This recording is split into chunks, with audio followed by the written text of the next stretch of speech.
बहन कुमारी मायावती जी जिंदाबाद जिंदाबाद जिंदाबाद। बहुजन समाज पार्टी जिंदाबाद जिंदाबाद जिंदाबाद। डॉक्टर शिव प्रकाश सर्जन जिंदाबाद जिंदाबाद जिंदाबाद।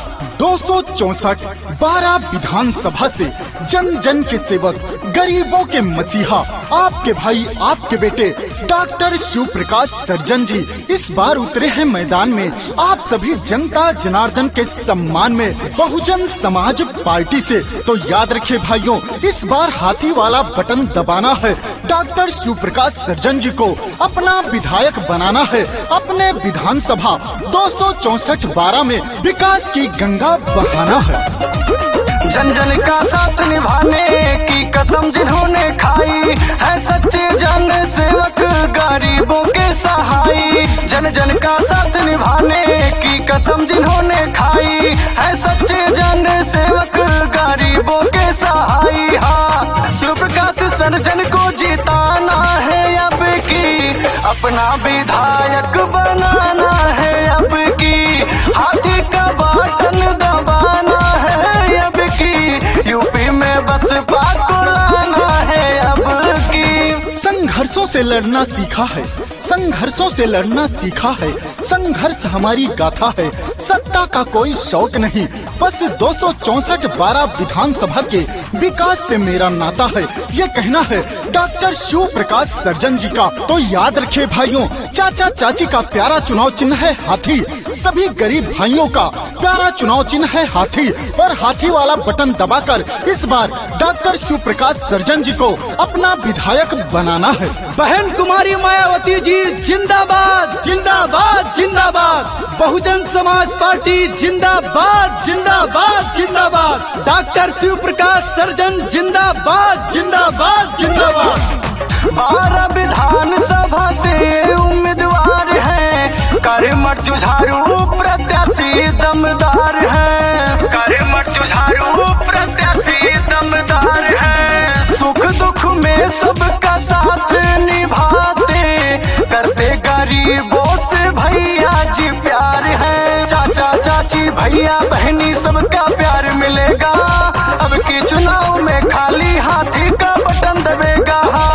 बसपा सरकार बनाना है अब की, शिव प्रकाश सर्जन को जिताना है अब की, अपना विधायक बनाना है अब की, हाथी का बटन दबाना है अब की। दिन हो या रात रहते हैं सभी के साथ, अमीर हो या गरीब करते हैं सभी से मुलाकात। आपके भाई आपके बेटे डॉक्टर शिव प्रकाश सर्जन जी, इसीलिए हर माँ बहनों ने, चाचा चाची दादा दादी ने, सबने ठाना है इस बार हाथी वाला बटन दबाना है। डॉक्टर शिव प्रकाश सर्जन जी को अपने 264 12 विधानसभा से विधायक बनाना है। बहन कुमारी मायावती जी को इस बार यूपी का सीएम बनाना है, तो हाथी वाला बटन दबाना है। बहन कुमारी मायावती जी जिंदाबाद जिंदाबाद जिंदाबाद।